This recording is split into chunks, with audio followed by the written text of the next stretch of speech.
Yeah, we got episode 8 of the Mo&Co Show. We're back. We got the one and only Jonny Lazarus. Everyone behind the scenes, we need a round of applause for our boy Jonny over here.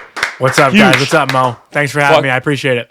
Fucking massive. The guy from New York. I have beef with New York right now. You guys snowed me in for 2 fucking back-to-back days. You guys are pretty soft over there. That wasn't a lot of snow. Is that like a bit of the like, I guess, excess for you guys? Like that was a bit more than usual or what? Honestly, that was the first time I think in 7 years that the city was like completely shut down. To be honest, I got home to my apartment or my girlfriend's apartment Sunday and I didn't go outside till Thursday. I was like literally, but I just, you know what? I took the week. I was like, I'm just going to chill. Like I don't have an excuse or need to go outside. I'm just going to hang out and relax. So I milked it. So yeah, I'm soft. Big time soft. Like I was touring during the snowstorm, like that night. I was going freaking store to store. What do you call them? Bodega to bodega? Yeah, bodega. I mean, depending. Bodega? Yeah. Dude, I was chopped cheese hunting that whole night. It was unreal. You guys got some good fucking chopped cheese. And Radagast House, the beers there are fucking unreal. Did you get a brat at Radagast? Dude, like, I don't know. I got the fucking Stein. I don't know what beer I got, but I got those big fucking Steins. No, the brat, like the big hot dog, like the jumbo hot dog. Oh, isn't that Broust or something? Brous? Some shit like that? I think Brat. Is it Brat? I don't know. Maybe I'm wrong. No. Now I'm insecure. Yeah, fuck. No, I didn't, though. I was just focused on the pints. Bratwurst.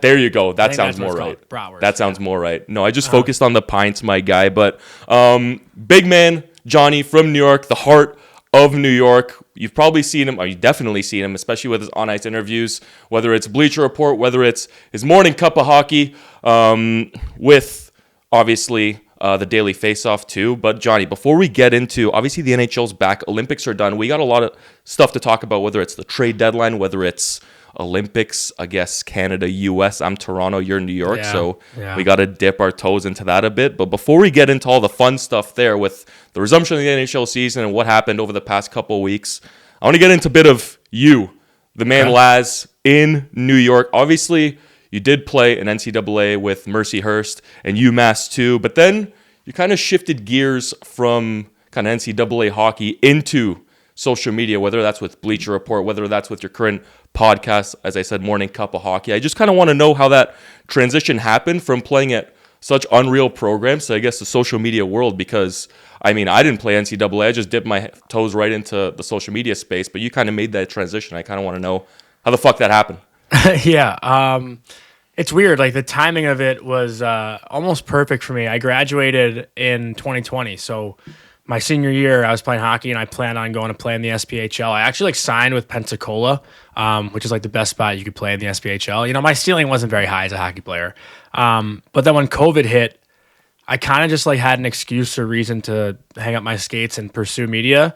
But I had been doing media since my sophomore year. Like I worked in the UMass media department my sophomore year. And then when I transferred to Mercyhurst, I was doing stuff in the Mercyhurst media department. I was doing talk shows on campus. I interned with the Erie Otters my senior year. So I had like a little bit of media experience. But then when COVID happened, I had nothing else to do but like fully dive into learning how to edit videos, learning how to kind of host a show. I watched like hours and hours and hours of YouTube tutorials. Like that's really how I learned everything, to be honest. Like I was a communications major in college, but I didn't like think that I'd be doing this. You know, I didn't think that I'd be hosting a show. I didn't think I'd be interviewing hockey players. Like that was the goal.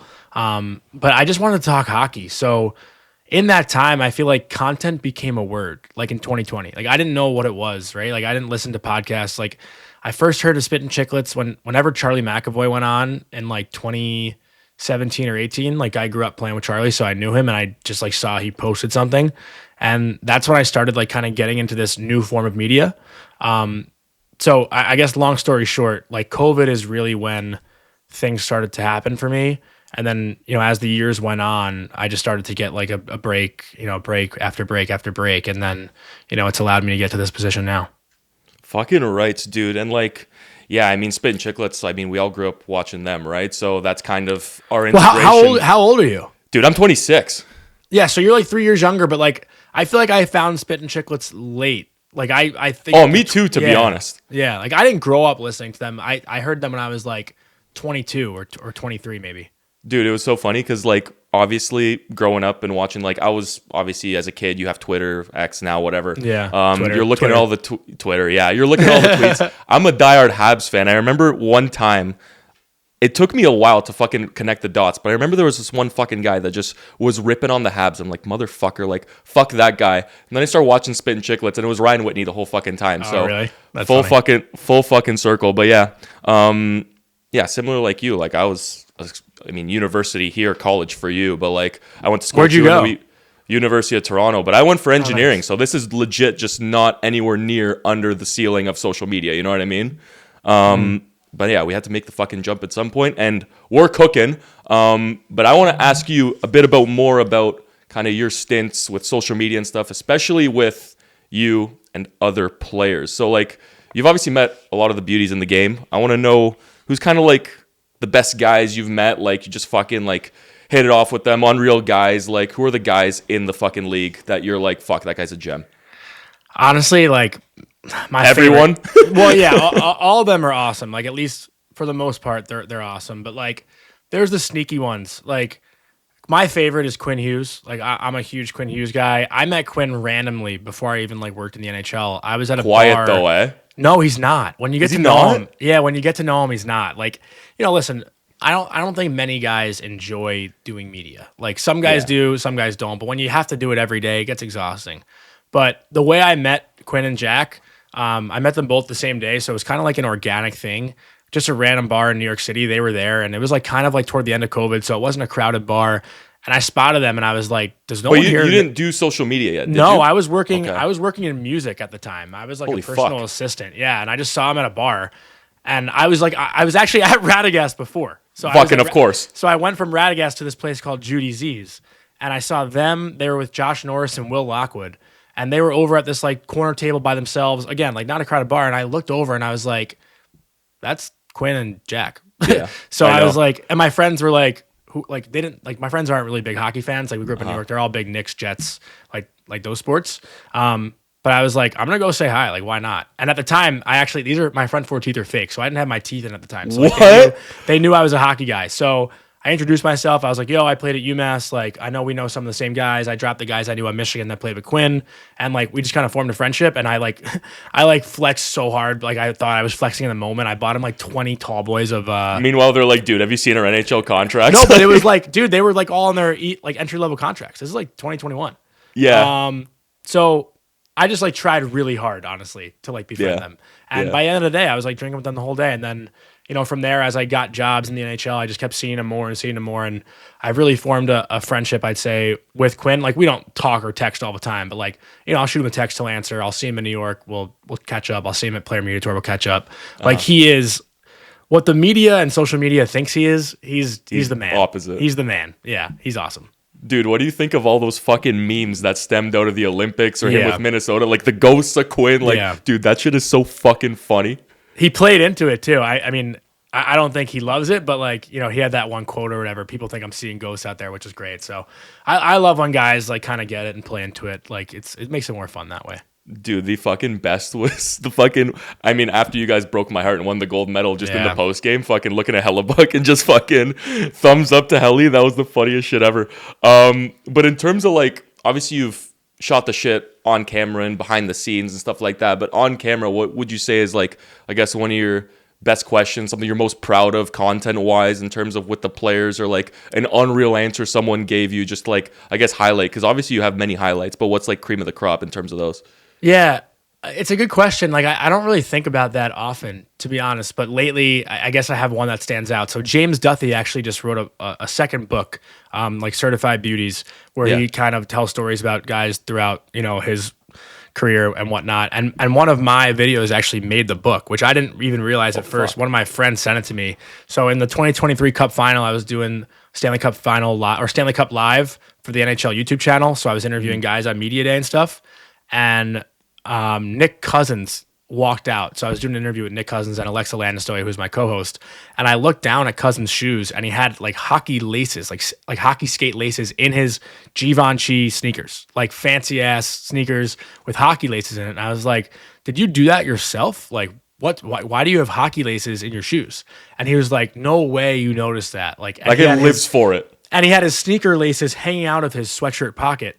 And I was like, what's going on here? Like, was this a prank? And Brandon Montour cut out the laces in his Givenchy sneakers and laced them up with his ice hockey laces. No fucking way. That clip was great. Like, just talking, I mean, honestly, Nick Cousins and Montour, like, those two guys are unbelievable dudes too. Like, they're as fun as it gets. Like that Florida Panther locker room, whenever they're in New York, like, it's always a riot, or at least it used to be with like Lomberg and Montour and Cousins. Like, that was such a fun team to be around. But that moment is definitely one that stands out. Like, just kind of calling out a prank without Cousins even like realizing that I knew what was going on. Yeah, that's fucking unreal. And I know some people that obviously he's a senator now, and I know some people with the Sens, and he said like as much as like he's the top voted guy in the league that you want to punch in the face, like he's the biggest fucking beauty out there. It's like guys like Marchand, Gallagher, Cousins. They always have those they're always those pranksters on the team, right? Especially Lamborghini too. But I do want to get into, before we kind of get into like the NHL stuff today with obviously trade deadline coming up, the Leafs absolutely fucking the dog the past couple games because I'm from Toronto, so we're going to bring that up too. Might talk a bit Rangers too because I know you're a Rangers guy. But in terms of the Olympics, we're getting a lot of fucking heat up here, and we're also giving a lot of heat to the American players. I don't know like what the fuck is going on, when this narrative is going to end.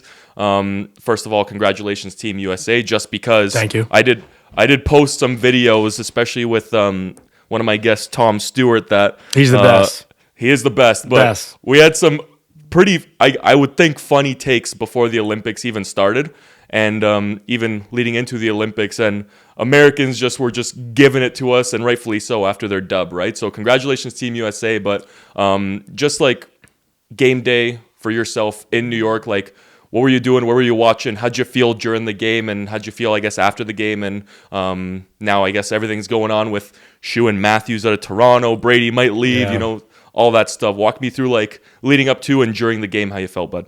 Yeah, I mean, leading into the game, it's funny. I felt like a kid again. So I had to sleep at I was going to sleep at my parents' house that night because I was working a game in Princeton, and I borrow their car whenever I do college games because I have to drive. I don't have a car in New York City. Makes sense. So I decided to sleep actually at my best friend from growing up, his childhood home, and his parents were out of town in Palm Springs or something. So it was me, my best friend, and his two little brothers, just the four of us in the house by ourselves, like kind of like kids again. I'm almost 30 years old, and they're 26 and 22. So it was just like a lot of fun. We woke up, we went out and grabbed bacon, egg, and cheeses. We grabbed some Bud Light, cracked it open at like 7:30 a.m., got ready on the couch, and just kind of dialed in. And I literally felt like I was 16 just watching that game. And for me, like, I don't get a lot of moments where I'm sitting on a couch and like, biting my nails, hands in my face, like nervous to watch. And that whole entire game, it just felt like edge of your seat, nonstop action, nonstop drama, and, just pulling out for a USA win, whatever it took to get a USA win, because we've never seen one in our lives. So it was really special. It was cool, and I don't think I've jumped up and down like that in a long time celebrating a game. And honestly, like, obviously I was a kid way back when fucking Crosby got the golden goal, but that's exactly how I felt. Fucking 2021, Montreal punched their ticket to go to the Stanley Cup final. Obviously it didn't end the way we wanted it to, but have you heard of Buddies in New York City? The Buddies. Sports bar, Buddies. It sounds familiar. I think it was on the east side, so I watched there, and I was getting fucking reamed in by the fucking American fans, because obviously you should have went to the Canuck. Dude, fuck, $40 US tickets. Fuck off. I'm not paying that. Oh, you need tickets to get there? 40 US. That's like fucking 500 Canadian nowadays. So fuck that. Yeah.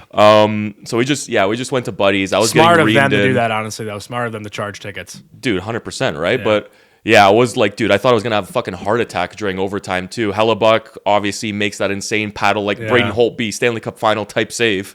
Were there a lot of Canadians in that bar, or was it just all U.S.? Oh, dude, it was pretty much. I think 25% was Canadian. I was surprised. That's pretty good. That's pretty not bad. I had some homies there. But yeah, awesome. Fucking McKinnon empty net, Celebrini McDavid missed breakaways. Like, that fucking game, as a Canadian, you expect to win with the way it went, but all the stars aligned for Team USA. So again, fucking hats off to you guys. And which kind of brings me into the next topic, which is the debate, because I know there's debate right now with all the presidents and GMs in the NHL being like, do we want these players to go back to the Olympics in 2030 in France? Is there a debate? A lot of the fucking owners, Really? a lot of the owners are talking to Gary being like, I mean, think about it. Nathan McKinnon wasn't 100%. You have Crosby out for 4 weeks now. Rantanen is obviously a bit banged up, but he'll be back soon. Fiala season-ending injury. So it's not like it's impossible that guys get hurt. I do obviously think, like everyone else, that they're going to be back in 2030. But again, there is a debate because at the end of the day, if you're sending your best players over there, you want to make sure they're okay for your season, obviously ahead of the Olympics and their health at the Olympics. And there's obviously talk that guys were kind of playing through injuries and they might have been shut down earlier to get better, but they wanted to play in the Olympics. Like, look at William Nylander, right? Yeah. So, I mean, as a hockey fan, we're on the same page that we want them back, right? Of course. Yeah. 1,000%. And it wouldn't be what it is without them. What did you make of Braden Point? Do you know what I'm putting down here? What did I make of Braden Point? What, deciding not to go? No, well, I don't think it was it his decision or management's? I thought it was his. I thought he said he wouldn't be 100% and he didn't want to take a spot from the next guy. But do you know what happened a couple days ago? No. What happened? He played 22 minutes in the fucking NHL. He was unreal. Yeah, a couple nice goals. He played 22 minutes, fucking 3 points, and you're telling me he couldn't fucking play for the Olympics? Had 3 weeks off, though. 3 weeks off to get fresh. I mean, you got guys like Are Canadian fans pissed about that? Like, I don't think he's opting out because he doesn't want to go. I think it was a good guy move, is what you're saying. Yeah, very unselfish. Okay. That's got to be the hardest decision for a guy to make. Like, and Braden Point, he's a winner. I don't think that's him taking it lightly at all. I think that's him like being, man, I don't know if I can go. It's going to be the hardest, fastest hockey. Like, I don't want to, go risk an injury and then, we're short a roster player. God forbid someone else gets hurt, and then you end up you can't bring guys once it starts. So, pretty unselfish move. I don't know, but then you look at guys like that probably weren't 100%. Like, I don't think Marchand was 100%, but he still decided to go. So I think there was a bit of guys were kind of not disclosing what was wrong with them just because they wanted to be a part of it. You know what I mean? And Braden Point was one of the guys that took the bullet, but then you see him play a couple nights ago and you're like, fuck, that guy could have been on the second power play. Maybe that guy could have made the difference for Canada. We'll never fucking know. You know what I mean? So that's why there's a couple of question marks up here, because you fucking log 22 minutes and you play unreal. Obviously, questions are going to be asked, right? So another hot topic that obviously is making its rounds around U.S., Canada, Tate fucking McRae. Okay. Do you know where I'm going with this? Like the Jack Hughes thing or whatever? Well, so think about it. She does a commercial with USA, right? Yeah. For Team USA. I'm sure you know all about that, right? Yeah. I saw I saw the discourse about it. So she does a commercial for USA. She doesn't post anything about the Olympics, whether it's pro-Canada, pro-US, or neutral. She's getting a lot of backlash. She's been really quiet. Obviously, we don't know if she's actually dating Jack Hughes. This is kind of where hockey meets mainstream social media, I think you could say. But if she is or not, what number do you think is acceptable? And this is just a random fucking throw-out question. What number do you think is acceptable to take on that commercial? Like, do you think it was like a money or something? Yeah, like, because she obviously got paid. Do you think it was a $5 million job or like $100K? Can you remind me like what the exact commercial was? I don't. I thought her whole thing was like Canada down or something. Well, that's why she said Canada down, because she was in a Team USA Olympic promo commercial. What does Canada down even mean? Can you explain? It's like I'm Canada deep down I'm Canadian. She just said it like a fucking idiot. You know what I mean? Okay. So it's like she posted that after she got all the backlash for the commercial, being like, guys, I'm Canada down. But like in her shoes. Because I'm big on Tate McRae, 100% big on Tate McRae. But like, what number do you think is acceptable for her where she shouldn't get reamed out for it? Like, were we talking in the millions here? Like, just out of curiosity. Because it's Tate McRae. She doesn't need the money. If I'm a Canadian, like, I feel like there's no number that's Ooh. Right. I don't know. Like, I don't have any feelings toward it because like I'm an American and she did it for us. So like. It's not something I've even thought about, to be honest, but if I were American and she was American, well, I'm American, but if she was American and she did that for Canada, I'd be like, what fucking price would even, like, there's no price, right? Yeah, like, okay. I don't know. So I can see why Canadians are mad, but we're happy to have her on our side, that's for sure. But then we see fucking Jack Hughes at 11 Miami with a bunch of rockets, so who the fuck knows if they're even together, because Jack Hughes is the biggest stud in the world right now. Yeah, he's the man. Fucking was on Pat McAfee too, just recently too, but I was curious about that with Tate McRae. But now we're going to kind of switch gears. That was Olympics. We kind of got your takes on that. I want to talk about the NHL being back. Obviously, there's a lot of shit going on. Just yesterday, my Habs blew a third period lead against the Islanders, which Matty Schaaf, Noah Dobson, it seemed like it was the fucking number one D. I mean, not Lane Hudson, but like the Dobson, former Islander, Schaefer Bowl yesterday. But Leafs fall 5-1 to the Panthers after losing 4-2 to the Lightning, which seems like their season's all but done right now. What do you make of teams, like which teams that are on the outside looking in? We have like on the East, it's the Capitals, the Blue Jackets, the Senators, the Panthers, right? I think the Leafs are pretty much down for the count right now. I think they're done. Yeah, I think they're done. Exactly. But what teams, with Boston taking the last wildcard spot now, what teams do you think could make a push for that last wildcard or last couple wildcard spots, with Boston being that team right at the cusp there? Yeah, I keep wondering if Pittsburgh's going to fall out too. The Columbus Blue Jackets are kind of right there knocking on the door. Zach Werenski obviously had a big Olympic, and he's having a great year in the Norris conversation, I would say. So he can maybe help Columbus get over that, little push here. I think the biggest thing for them is like the consistency in goal, but they got a lot of talent in Marchenko, Fantilli. Like these guys are studs. Fantilli obviously is having, I think, a quieter year than he did last year. Yeah. But Columbus is the team that made that push. They were right there till the very end last season, and Habs took it. Couple bounces go their way. Who knows what happens? I was happy that Montreal made it, man. Like seeing the Bell Center in the playoffs is sick. But I would expect, and I think most people would expect Pittsburgh to kind of drop out. I think Columbus to find their way in. I think if I had to make one prediction, that would be the one. And I'm not going to count on Florida. Like Florida could still find their way in, but obviously they got some health issues to get set straight. What do you make of the Capitals too? Because they were one of the top fucking dogs in the East last year, and they're not even in a fucking spot right now. Do you think they have what it takes to obviously find their way back, or is it's just too packed at the top there?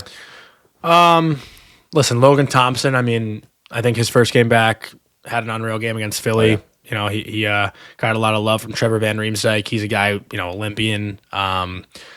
I think he was in the Vezina? Was he a Vezina finalist last year? I think he was. If he wasn't, he was up there for sure. Yeah, I think he was. But they've just been super inconsistent this year. I haven't watched a ton, to be honest. Like I was glued to Washington last year because of the Ovi chase, and big fan of Dylan Strome's. Like he's nasty. The sort of guy's had a really good year so far. Protas obviously is a guy who I think people are in love with. Chikrin's had a monster year. Ryan Leonard, I'm a big fan of, but he I think is still trying to find his consistency and his second full. Is this his first full season? So. Yeah, the Caps have a lot of good things going for them. They have the tools, but again, I think it's just been a little too inconsistent. But their blue line is like much stronger than what it's shown throughout the year. So, 100%. If their D can find a way to limit the mistakes in their own end, and Logan Thompson can steal a few games, like the Capitals are a team to look out for. But I don't think they're like a serious contender. No, I agree. And like another team that we didn't even mention yet. Fuck, if the Senators got some goaltending, maybe they'd be fucking up there too. But that's just been a fucking circus between the pipes for them.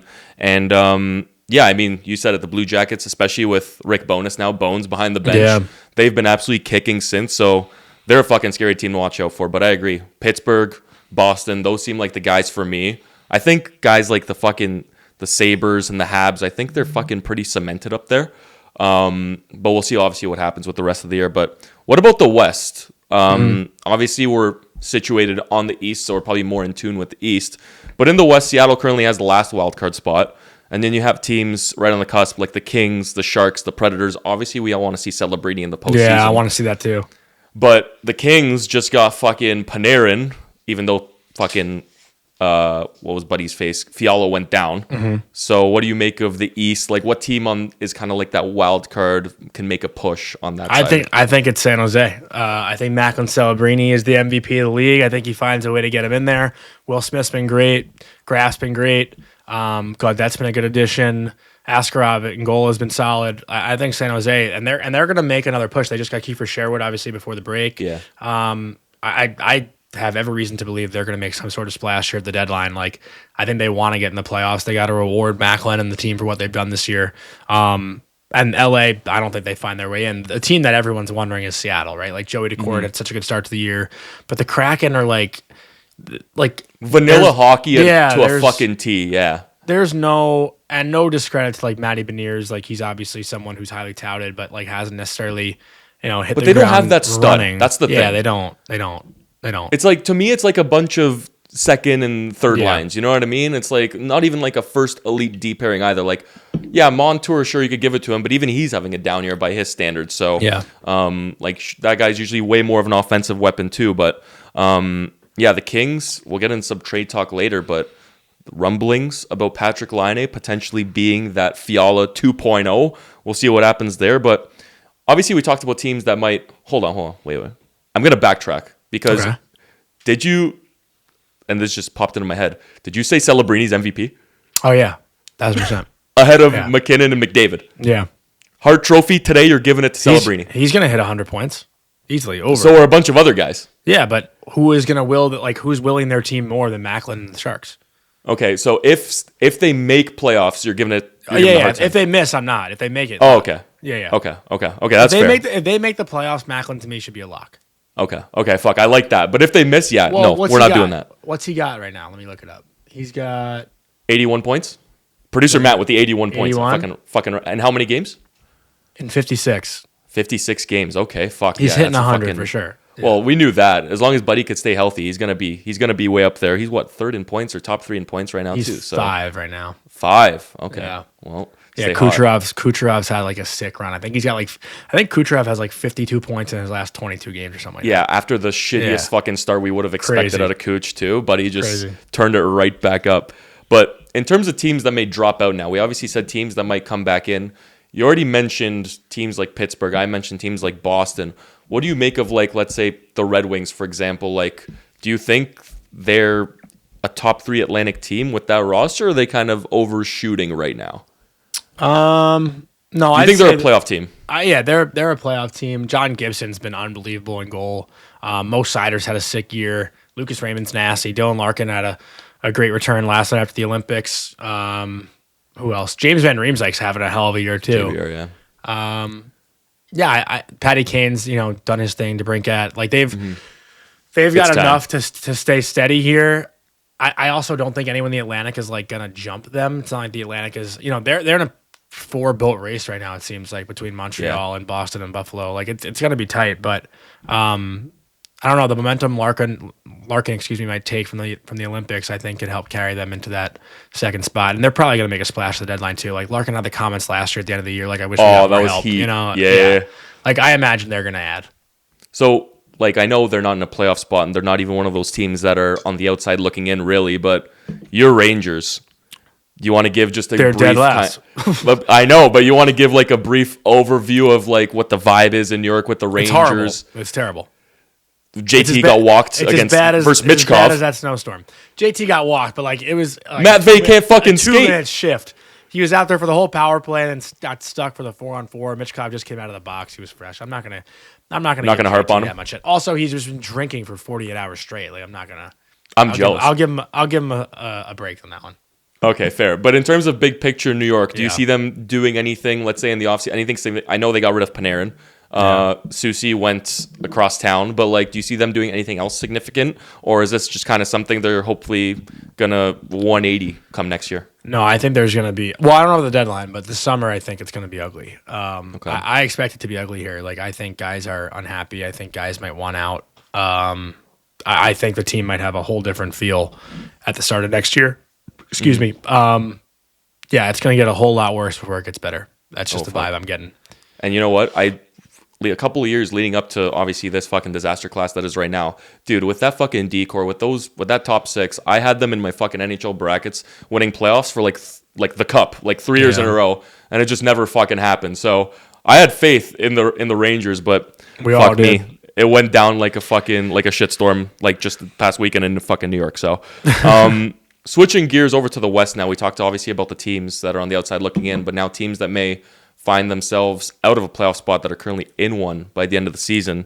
Oilers, we think, are going to be there. Yeah. But what about teams like the Ducks and the Mammoth? Do you think that's sustainable there, or is just, I guess that division is just so weak in other than Vegas, Dallas, Colorado, like they just might stick around? I think the Ducks are for sure a shoo-in. I don't see them coming out. They had a skid I think last month, but I mean they're loaded with talent. Like Lacombe, Gauthier, Carlson, Kreider's had a great year. Frankie Petrano's been a little bit quiet, but Trouba's had a great year too. Yeah, they're a fun team to watch. Killorn's had a solid year.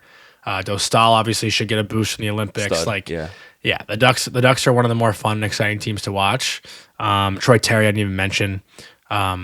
Yeah, they're going to be fine. They'll make it. The Mammoth interests me a little bit if they can stay healthy. I think last year a big reason why they didn't make it is because their blue line was out for like half the year. Like Dursey was out, Sergachev was out. I think Ian Cole was even hurt last year. They faced a lot of injuries.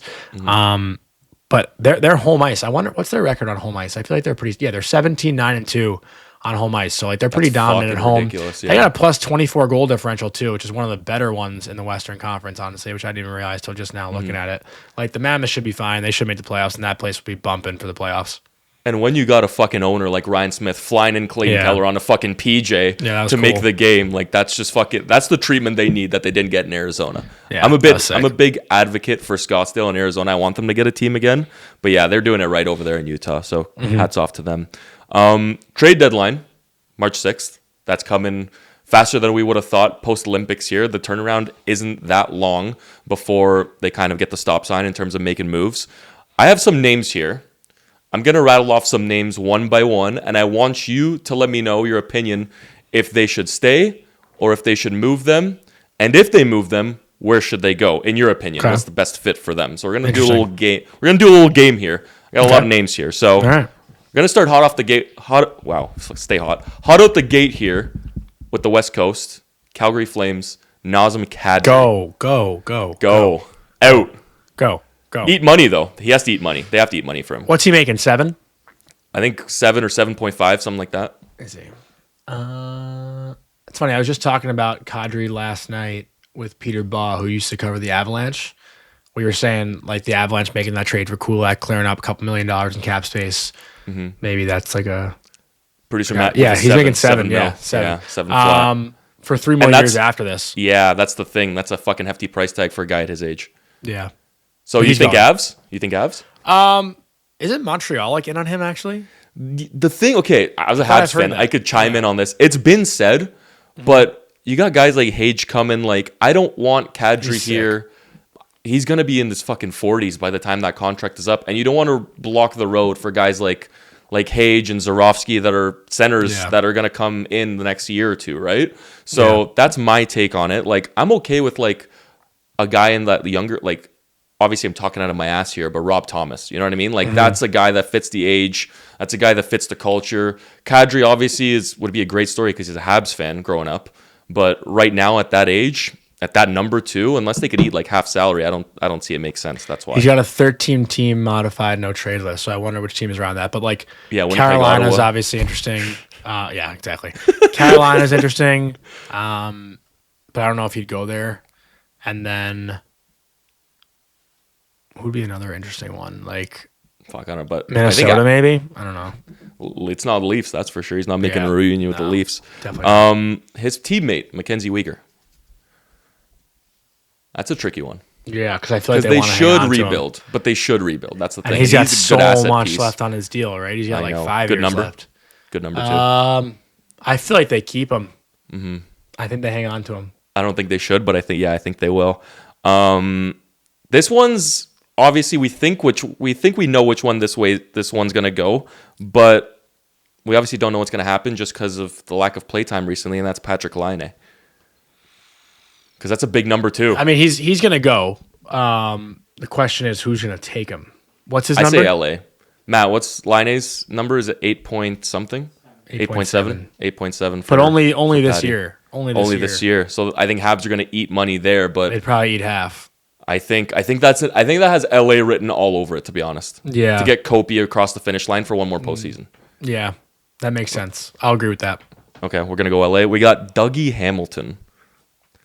That's one that's been debated. Couple scratches for the Devils, kind of trying to shoo him out of town with that fucking no trade. Yeah, it's weird because you think they would have gotten it done already. I know. I don't know what to make of that just because it felt like it was going to reach a tipping point and he was going to be on the move, and now he hasn't been. And Nemitz, I guess, has been just a little bit too up and down.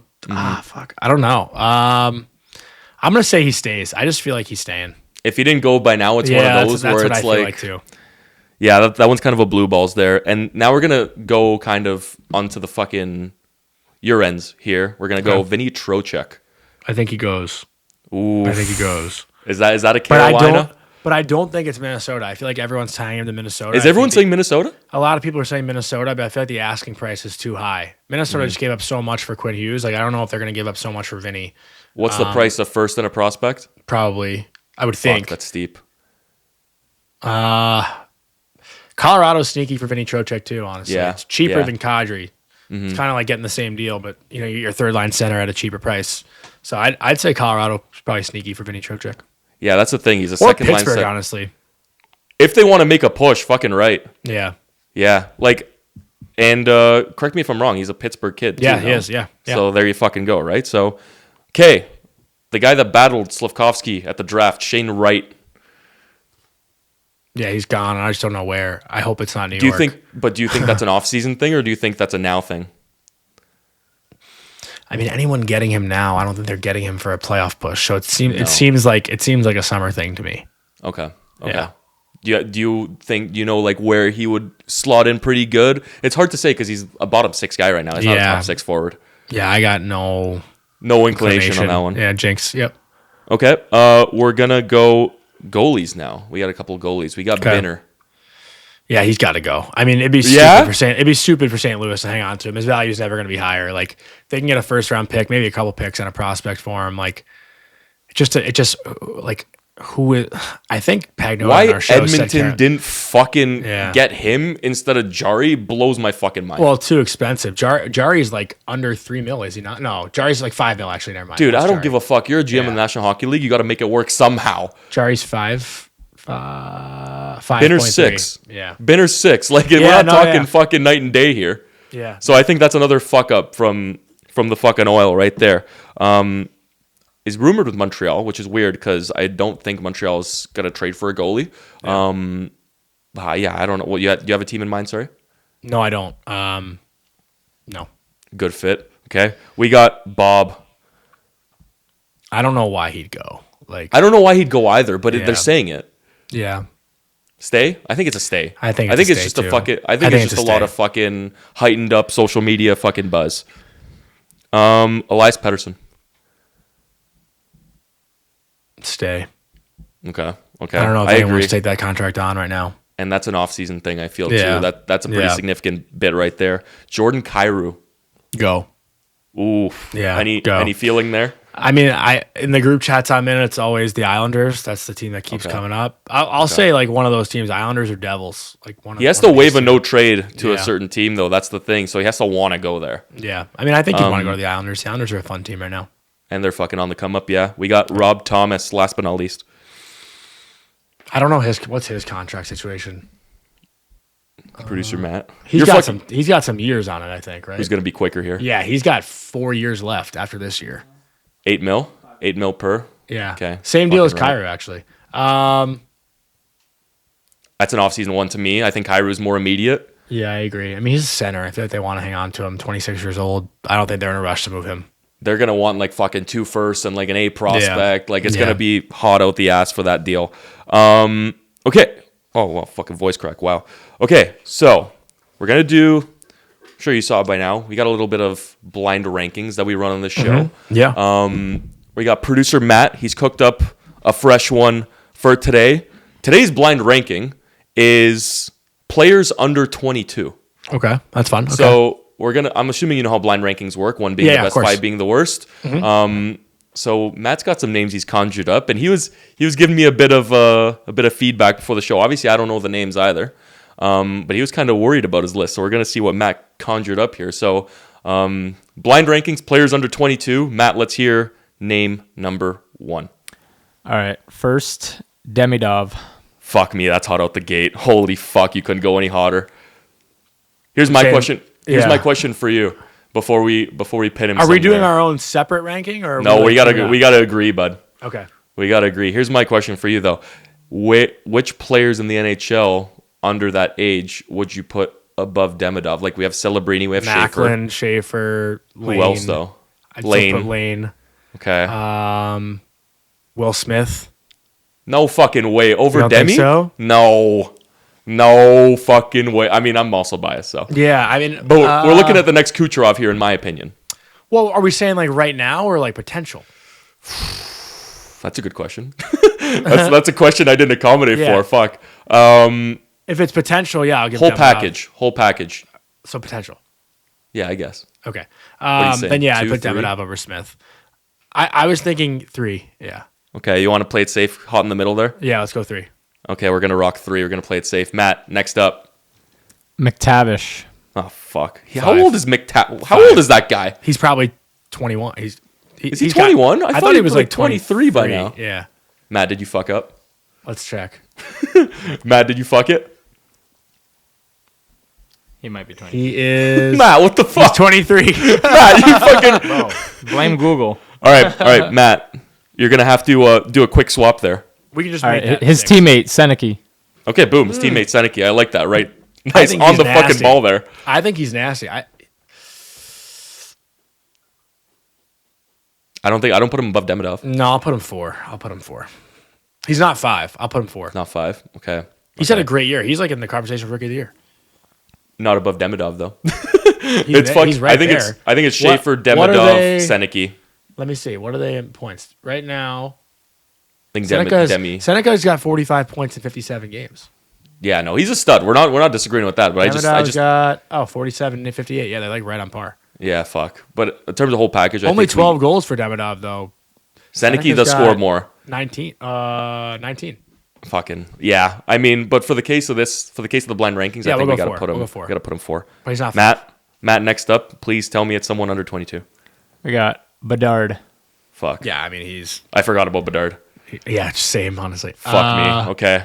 2. Yeah, we'll put him 2. Yeah. Oh, that's risky though, man. Fuck. That's fine. But- I'll risk that. But okay, That's we're gonna fine. put him 2. Next, So we got 1 and 5 left. we got 1 in 5. Yeah. All right, next, Michkov. 5. Holy fucking layup Yeah, 5. easy Holy 5. layup 5. Easy 5. Stay in shape, bud. Yeah, number 1, we're fucking stuck here, but let's see what we got, Matt. No, I think he did good. Last one was Schaefer. Yeah. Oh, Shafe Daddy. That's a good list. That's a perfect list. That's actually a perfect list. That's a perfect list. That's I got- other I than got no fucking notes. McTavish. I got Get no fucked. notes. Well, McTavish is 6. Yeah, McTavish is 6 because he's an overager. I got no notes. Fucking rights. That'd be okay. We fucking cooked that one. Yeah, that's good. Next up, we got the topic everyone loves talking about: beers. Yeah. And then we're gonna shift over to beers, and we're gonna shift back over to the NHL, and then we're gonna shift over to our beers on our fucking Friday night, because obviously this is being recorded on Friday night, posted on the Saturday today, which is the day it's released anyway. But I have a list of 5. You have a list of 5. Yeah. So we're doing a beer draft, but for situational beers. We're not talking about brands, etc. We're talking about this beer, this time. This is the fucking best one you could have scenario wise, right? So I have my list of 5. You have your list of 5. I got mine, yeah. I put So- a lot of thought. I put a lot of thought into this. Dude, even fucking me too, because I've already done this fucking blind ranking, or not blind ranking, this beer ranking twice. So I want to come up with ones that I haven't said yet. Yeah. And I've come up with some fucking kickers that I think you'll appreciate too. But since you're the guest today, And you go in order, like 1 to 5 is like 1 one to the 5. best, too. Okay. 1 to 5. So I'm going to have you. Do you want to do 5 to 1? I'm down for that if you want to switch it up. Okay, we can switch it up. We'll Yeah, do 5 switch it to up. 1. Yeah. We'll do bottom to top. We'll lead it up. Okay, because you're the guest, I'm going to have you go with your 5th spot. Okay. Mine's the pool float beer. I'm not a beach guy. I love laying in a pool on a float. Give me a float. Give me a beer. Give me John Mayer on the tunes, and I'm just laying Fucking down, right. happy, relaxing. That's 5 for me. That one took some time to think about, because that would have never fucking crossed my mind. Okay, What's I like yours? that. My number 5 is this might be a bit of a rogue concept to hear at first, but it makes sense. It's the fuck it beer.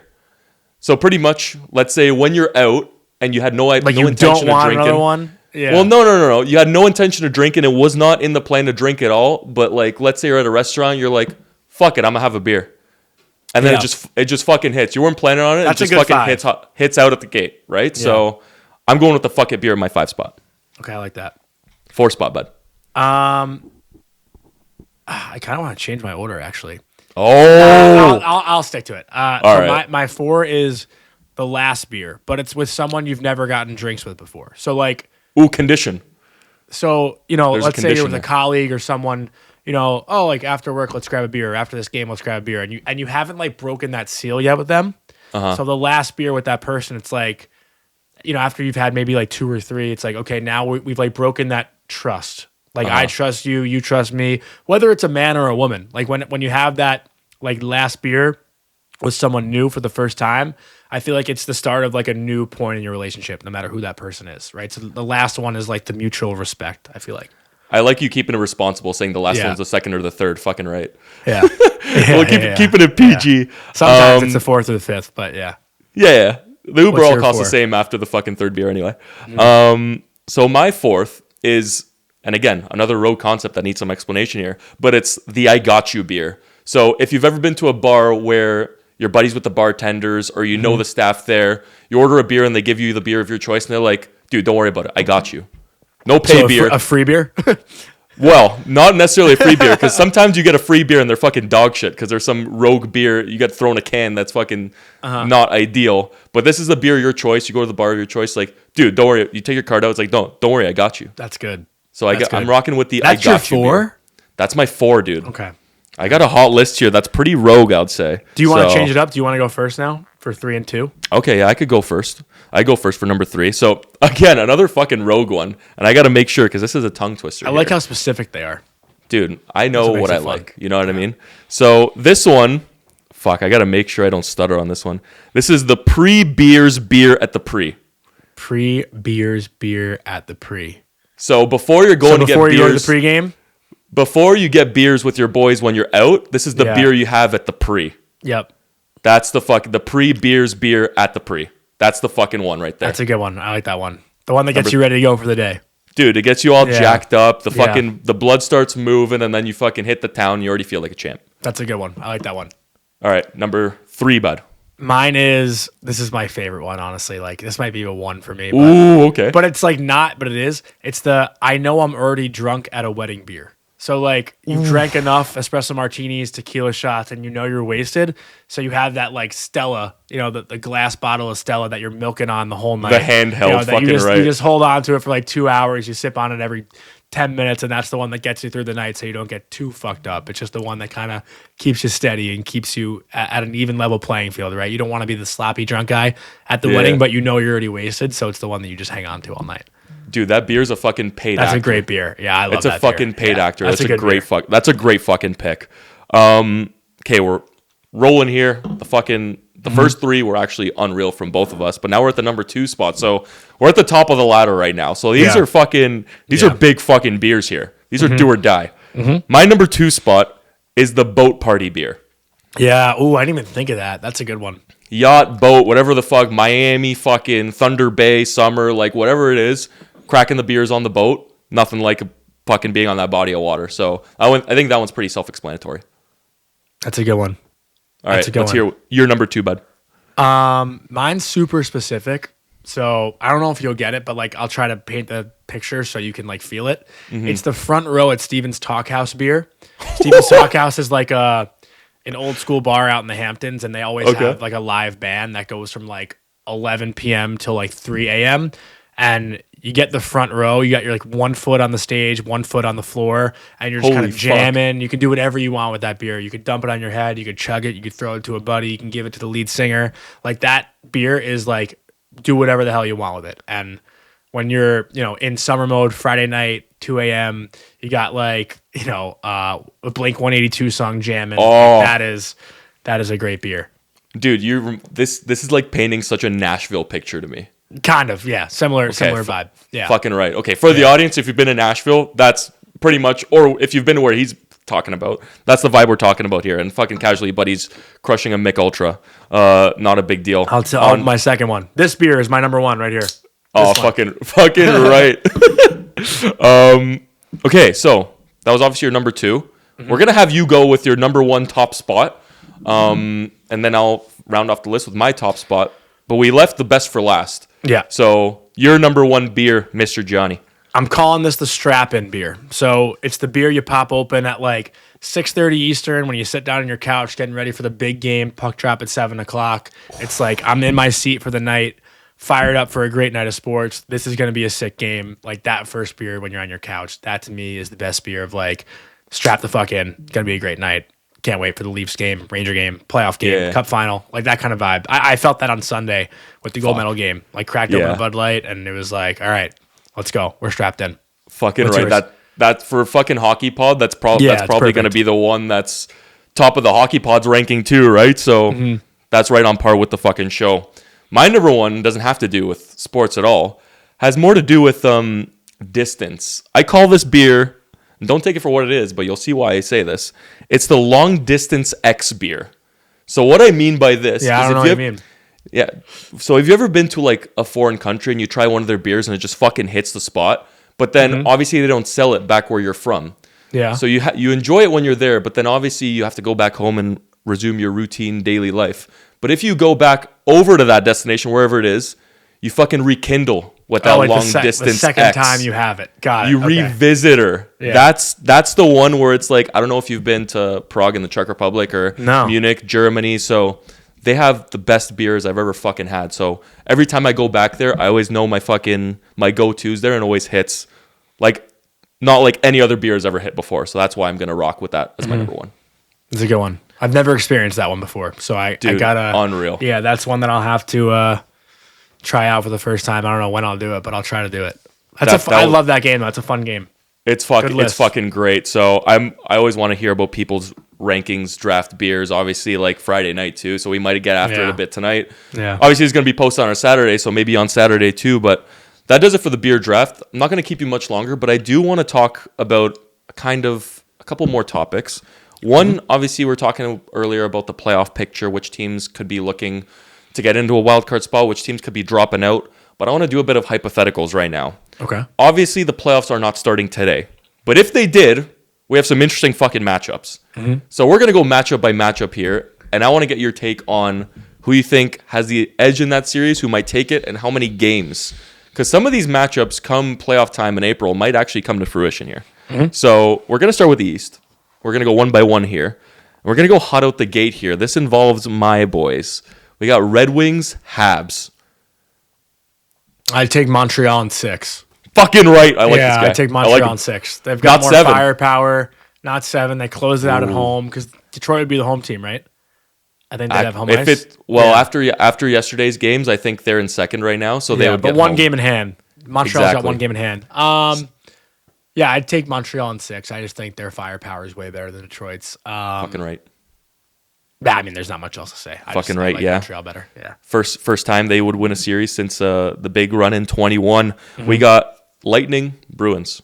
I think that's a cakewalk. Yeah, I think Lightning in 5. I think the Bruins get one. Swayman could probably steal one, but yeah, I go Lightning in 5. And that would be a matchup and a half, especially after that stadium series where Sway and Vassy were chucking. Was nuts. Yeah. So I was there, so I saw that first. Oh, you were? No way, dude. Was it awesome? Dead center, like 15th row. I lost my voice. It was the Olympics fucking like mayhem. made me totally forget that game happened. I know, right? Yeah. But that was like one of the best events recently. Yeah. Exactly. It was fucking electric. Can't say enough good things about that. But this one might be a bit of like a sleeper series, but it's still one that obviously has plenty of storylines to it. Crosby, Schaefer, Penguins, Islanders. Yeah, I think the Islanders still take them though. I'd say I think the Penguins have home ice right now, so I'd say the Islanders again in 6. I mean, I'll take Sorokin, maybe even Islanders in 5. Like, I'll take Sorokin right now over Stuart Skinner in a heartburg. I'll take the Islanders over the Like, the Islanders just play a faster game. Pittsburgh's been pretty good, though. Like, credit to Demus. He's done a good job in his first year there. But I don't know. The Islanders seem like a more complete team. They just find ways to win. They've done it all year. They did it last night. Like, they just continue to find ways to do it. And Schaefer's been unbelievable. Fucking Islander hockey, especially with Patty Raw on the fucking bench, too. That guy's hothead like the rest of them. Okay, you're taking... So far, we got Habs, we got Lightning, and we got Islanders. Last off... Honestly, I think this is where we might see an upset. They've been fucking on the outside looking in for years and years and years. Sabres, Canes. I think everyone thinks this is a series where it's like Canes in 4, Canes in 5. Yeah. But if the Sabres play in the postseason as heavy and as fast and as fucking loose as they are right now, fuck, that might be a toss-up. I mean, it's like Carolina is still so good, especially at home. Yeah, if I had to pick an upset, I still take the Canes. I still take the Canes. Yeah, How many? I think the Canes still win that, and it'll go more than 5. But I'd say 7, honestly. I'll give Buffalo. I'll give Buffalo a 7-game series. Bit of credit. Yeah. Yeah, as I said, I think that's one where we could see an upset, but all the cards, all the fucking players have to be going for the Sabres, especially with that decor, man. Like, holy fuck, they got some studs back there where if they lock it in and if they fucking play the way they are right now, fuck, sky's the limit for that team. But happy for Buffalo fans because that was fucking hell for the past 10 plus years. Mm-hmm. Switching over to the West. A bit more interesting matchups here, and I think I would say more layups in this side of the bracket. We'll start with the one that's probably the biggest coin flip out of the whole West, and that's Wild Stars. Yeah, I take Minnesota. Okay. I mean, I'm like Minnesota's the team that I'm riding with for the Cup. Like I want to be. I actually have the shirt, like it says like sick team, like Quinn Hughes' quote after that first game. And like the Minnesota writing, which is pretty sick. But, nice. Yeah, I'm a Wild guy. I think Boldy, Quinn, Kaprizov, like those 3 guys are some of the best in the league. Wallstead, Gustafsson, take your pick in net. Brock Faber, beast in the back end. Brodin, beast in the back end. Eriksson Ek, monster to play against. Foligno, monster to play against. Don't think they're done making moves. Yeah, that's a 7er. It should be. Dallas also, I don't know what they're going to do with Sagan's money now that it's freed up. Mm-hmm. Like they got him. What's he making 7? What's his number? Matt, what do we have for Sags? Because they just got that freed up today. Yeah, fuck, I feel for that guy though. 9.8. Sagan? Sagan makes 9.8. Wow, so that's a lot of money. What the fuck? Yeah, they've got a lot to roll with. Who the fuck paid Sagan 9.8? Well, it must have been 8 years ago. What? Yeah, it was in 1920. Oh, fuck. Is it ever good to be a Habs fan with these fucking contracts? What the fuck? That's ridiculous. I didn't know that. Yeah, that's He was worth it probably at the time, though. I mean, you could get two serious bodies, serious pieces for 9.8. Yeah. 2 pieces at $5 million per. That's some serious dough right there. Holy fuck. What were Sagan's numbers when he signed that? I want to see. Dude, I couldn't. He was actually off to a pretty decent start this year, Fred Hurd. But 9.8? In 1920, he had 80 points, like 50 points. Yeah, he's been Fuck me, He's been pretty unhealthy since, though. Yeah, I mean, we know he's a stud, but I didn't expect the 9.8 stud, right? Yeah, that's kind of crazy. Yeah. Okay, so we're going Wild to take it all the way to 7. That's fair. And I think the rest are kind of layups, but we'll get your takes anyway. We got Avs Kraken. I mean, Avs in 4. Yeah. I mean, what's crazy is the Kraken beat the Avs a couple of years ago, right? So, but I think it's a different story this time around. Yeah, Avs in 4 is a no-brainer. We got Oilers Ducks, McDavid's third crack. I feel like the Ducks might pull it off. No way. Yeah, I think the Ducks. Is that your upset? Yeah, I would take the Ducks to win that series in 6. Honestly, 6. Yeah, I do. I don't trust Jari at all. You fuck it, yeah. Jari. I'll take Dostal over Jari any day of the week. I think Anaheim is sneaky nasty. I'm all in on Anaheim for that series. Holy fuck. Yeah. Okay, I like that. And last but not least, I mean, if you're picking the Ducks on that one, who knows who you're gonna pick here? But we got Knights versus Mammoth. Yeah, I mean Vegas should win that in like 5. I would think. Should win that in 5. Yeah, I would think so. I mean, Veg, like, he has got some sneaky fucking good numbers. So even his goal, like, we don't even know who the fucking starter is for Vegas right now. So there's some question marks there. But yeah, that does it for playoffs in terms of if it started today. And we might see some of these matchups down the line. I do want to get into one more topic, and then we'll end off with our fantasy picks of the week, which I know I have some picks. Producer Matt's got some picks, and you have a pick as well. But before we get to that, as I navigate through this all these fucking sheets here, obviously we're talking Toronto. I'm in Toronto. Obviously, it's not too far from you. We saw how it was pretty much a do-or-die game for the Leafs' playoff hopes yesterday, and then they came out with absolutely nothing to show for it, losing 5-1 to the Panthers. So they're pretty much down and out. But my question for you, we saw what happened with Quinn Hughes in Vancouver. Do you think Austin Matthews has the potential to be Quinn Hughes 2.0? He's got, 2 years left on his deal? So he has 2 years remaining after this year at 13.25. But what's his trade protection look like and stuff? Matt, does he have trade protection? What are we saying? He must have a no move, I would think. Yeah, he's got a no move. Yeah. But so, this would be a move. I think this would be a move where he would agree on it, because I don't think this happens if he doesn't want to leave. Yeah. Well, Quinn basically said like he wanted. Get me the fuck out of there. Yeah. So I don't know if that happens this summer though. Like maybe next year. You don't think he's sticking past this contract day? I mean, it'd be smart of Toronto to move him if they're not going to re-sign him. Like, look at Mitch Marner, right? You got fucking dick all for that guy. You don't want that to happen again. So different than Quinn's situation, but like, because Quinn has 1 year left. So maybe it's more similar than different. I don't know. Yeah.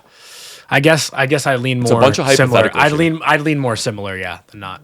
Okay. So you think he leaves before the end? Yeah. Okay. Fucking right. Putting the balls on the table there. But in terms of his next contract, like, we have the cap going up. It's 95.5. This year, it's 104. The following season, then it's 113.5 the year after. If he's getting paid 13.25 now, what do you think his AAV is going to be when he re-ups next time? Do you think we're talking about north of 15, 17? Like, well, Kaprizov got 17, right? So he'll... That's an outlier, though. We can all admit. That's the Minnesota I'd say 15 Wildcats. 15 and a half. Okay. I think that's a pretty respectable number, especially if he's not nipping 69 every year anymore. Yeah. But then again, apparently he's the new fucking Sasha Barkov of the league, right? So he can be. I mean, that's worth something. And before we move on to the fantasy picks of the week, did you by any chance get to see the newspaper headline that came out of Toronto about Matthews? The Toronto Star one? Yes. Yeah, I saw that. And I'll give the quote. Austin Matthews made his choice, seemingly putting the party and the president ahead of the playoffs. I don't know what the fuck screams shooing your captain out of town more than that. And then the fucking questions Brady Tkachuk is getting asked in the media, like, do we want to keep the good players, or do we want to just fucking read them until they pretty much say, we're out of here? I don't know. What did you make of that headline? Because that was fucked. I am not a political guy. Me neither, but like... it just seems like, again, these hit pieces on the guys just seem a little bit crazy to me. Like, he also came back for the game against Tampa, too. It's not like he missed the game. Yeah. I'm not a fan of that stuff, to be honest, but like, people are going to write what they want to fucking write. Mm-hmm. It's up to Austin Matthews to just ignore it. It's a clickbait machine, right? Yeah. So, but yeah, even just seeing how he was, obviously he's captain of Team USA, he's captain of the Leafs, just seeing the fucking smiles and the fucking, just the positivity and the way he carried himself in Milan when he was playing for the team over there, compared to like how lifeless he is with the media in Toronto. Like, you genuinely see like the Leafs and the Leafs media are just sucking the life out of this guy. Yeah. So you shoot Mitch out of town. Who knows what's going to happen with Nylander? Obviously, it seems like it's just going to be a fire sale for the Leafs, whether it's before the trade deadline or the offseason. I just think it's fucking ridiculous that Leafs media continue to do this when they know it's just absolutely not supporting their narrative. And then we have Senators, Leafs, the day this is up, playing first home game. So the reception there is also going to be interesting, because obviously he took a gold medal off of Canada too. But that does it for the Matthews segment. Prediction right there is he will not be staying a Leaf, which I tend to agree with. Maybe he goes to Ryan. Maybe Ryan Smith brings him down to PJ to Utah. Who the fuck knows? Or maybe he'll go to Fort Lauderdale's elbow room and play with the Panthers. But you have a name for fantasy hockey? I know we're big on fantasy hockey on this show. We all have our names for picks of the week. So if you want to lead us off, bud, give us a name. I'm going to go Kiefer Sherwood. Recently traded to San Jose. I don't think he has a point in his first two games, but I saw on dailyfaceoff.com that he's on the first line with Macklin and Will Smith. So, no way. Yeah, if you're playing with Macklin and Celebrini, I think it's a good opportunity to get a pickup in fantasy. So hopefully Sherwood, who's got close to 20 goals already this year, starts getting his motor going a little bit after the trade and produces with San Jose. Fucking right. Me and Matt's league, we extended our trade deadline to next week. So now I guess some guys might be all over fucking Kiefer Sherwood after hearing he's on the first fucking wave. If you're playing with Macklin, you gotta take that. Anything's fucking possible. Yeah. And shout out Daily Faceoff. We'll get to that in a second too. But producer Matt, let's hear your fantasy pick of the week. Mine's gonna be Dylan Holloway. He was unreal last year. Started cold this year, but I mean, in their first game back, he got a hat trick and 4 points. Holy fuck! Who knows? Stud. Some rest did him good, eh? University of Wisconsin stud. Imagine having. It looks like someone that the Oilers could use, Broberg and Holloway. Eh? That's fuck. Yeah, I went there. Okay, I'm gonna go with one a bit on the West Coast, down south. I don't even need the papers for this one because I know off the top of my head. They just recently obviously acquired Artemi Panarin down there. I know Fiala's hurt, but how about power play 1 quarterback Brant Clark? You get a guy like fucking Doughty's not running that first power play anymore. It's all Clarky, and he's logging some serious minutes down there. And when you got a guy like Panarin that'll fucking snipe him in like no tomorrow or dish it off to Kempe or whoever it is, and a team that's looking to add even 2, maybe a stud like Line, sky's the limit for points and output out of Clark. So those are my picks. Those are Lazzy's picks, and those are Maddie's picks. I guess that wraps it up for. Obviously, this was big kind of like Olympic breakdown, trades, playoffs, kind of preview picture show. But Jonny, I want to give you a chance to kind of shout out kind of what you do with Daily Faceoff, where people can find you, all the good stuff. You know all about it. If you want to just give a little background, especially with Morning Cup of Hockey. Yeah, too. Thanks, Mo. Appreciate it. Yeah, no problem. Pretty much everything I do is on the Daily Faceoff YouTube channel. Morning Cup of Hockey every Monday to Thursday at 9 a.m. I do Tri-State Hockey podcast twice a week, talking Rangers, Islanders, Devils, also on Daily Faceoff. And then I do like some content stuff with Bleacher Report, college hockey color commentary, which I think is done for now for the season. So not much more college hockey. And then I work for the USHL too. So I got my toes in like every single league. This guy's it's a busy, lot of fun. huh? Yeah, it's a lot of fun.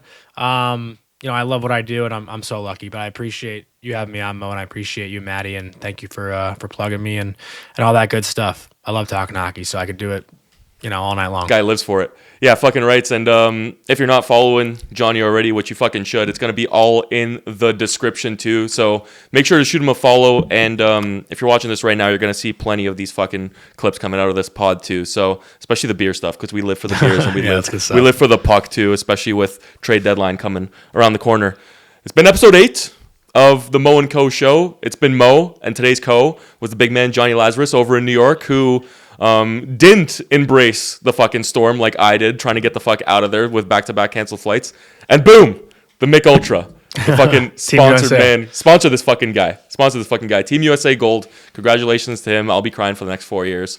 But yeah, signing off, Mo&Co Show episode 8. We will see you next week.